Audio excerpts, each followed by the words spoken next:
name is Cassie Donlen, and today, in a few simple short steps, I'm going to show Beading Daily readers how to make their own head pins using a butane torch and fine silver wire. So, here they are. It's pretty simple to do. The only thing you need for equipment is a butane torch, and this particular torch is made by Blazer. Here's the box that it came in. And this torch is great because it's self-igniting and it's easy to fill with fuel, and it's been really dependable. And when you get the torch, it comes unfilled, so you're going to have to put butane fuel in it. And the Blazer torch requires a refined fuel, which means it needs to be filtered about 3 times. And that means you don't want to go into Walgreens and buy their cheapo stuff off the shelf because it's going to clog the ports. And this is a sample of a butane torch or fuel that this has been actually refined 5 times. And when you fill the torch, it's really simple to do. This is a little stand that it comes with. There's a little hole at the bottom of the torch, and the canister of the butane has a tube. And you're just going to stick this tube into the bottom of the torch. Now the nice thing about butane torches is that they're really not overly intimidating. Once you use it 1 or 2 times, you feel extremely comfortable using it. So I'm going to fill the butane torch for you just so you can get a feel for how to do that. I would recommend doing this outside though, because it will have some fumes dissipate. And so I'm just going to stick it in here. I already have some fuel in here, so I'm not sure how much we'll get in, but you'll be able to hear it making a noise.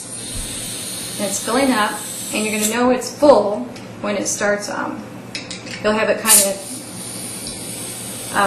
some of the butane will kind of leak out like it just did. And that's all you got to do. Now, there are fumes in the air right now. Not a lot, but you can kind of smell it. So you want to let this sit and let the fumes dissipate for about 10 minutes before you ignite it. So we're going to set that aside and let it dissipate, and we're going to talk about the silver. Now, to make the head pins, we're going to use fine silver instead of sterling silver. And the reason you want fine silver is that it doesn't develop that black fire scale like the sterling will. And there's 2 different gauges that I typically use. One is 20 gauge and one is 18 gauge. And you're just going to cut these into strips before you start the torch and have everything set up to go. So usually, like the head of the pin, it's going to take about 1/4 of an inch of wire to get these heads. So if you want a 2-inch long head pin, then you're going to want to cut a strip of wire about 2 1/4 inches. So just take your wire cutters, and this is the 18 gauge here, and just snip some of these. I already have some of these pre-cut for us. But you're just going to snip them and then have those all set aside so that when we get ready to light the torch, you'll be all prepared. And then the next thing you're going to need is a pair of needle nose pliers. These just came from the hardware store. They're cheapos. And you're going to grip the tip of the head pin, and then this is what will hold into the flame so that your fingers don't feel the heat. And then finally, what you will need is some sort of heat-resistant object to aim the flame of the torch at. This is a ceramic block. This is probably like, I don't know, 5 inches by 5 inches, or you can use one of those black charcoal blocks. Anything heat resistant, even like a ceramic tile for the floor tile, you can get one of those at the hardware store, and that works really well to resist the heat too. And for resources for buying all this stuff, I would probably go to riogrande.com to get everything. They have all the supplies there, or you can always do a Google search on the internet and be able to find any of this stuff. There's tons of distributors that sell this. So let's head down to my workbench and we'll actually ignite the torch and make some head pins. We're at one of my workbenches and I'm going to get ready to make the head pin. So I'm going to take the base off of the torch because we don't need that any longer. And then to ignite it, it is so simple to do. I'm just going to turn this little knob here. It says open with the arrow. I'm going to turn it and you can hear the flame going. And then I push this ignite button and it's ignited. Now I have it set up for it's a neutralized flame right now, which I hope you can see. The cameraman, can you see that blue flame? Yep. All right.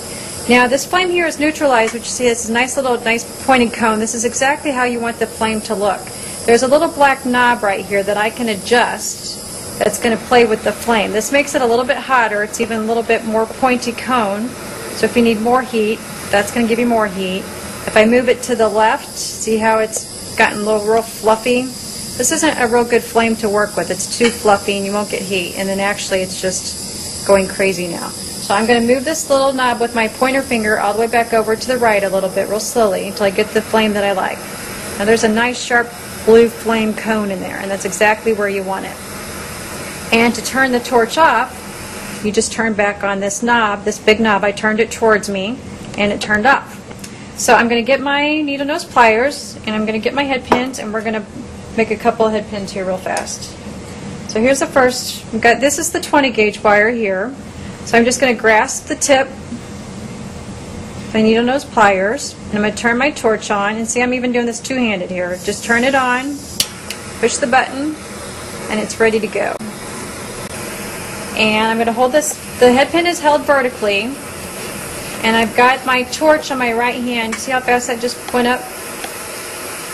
And there's a little ball on the head pin. Now let's do another one.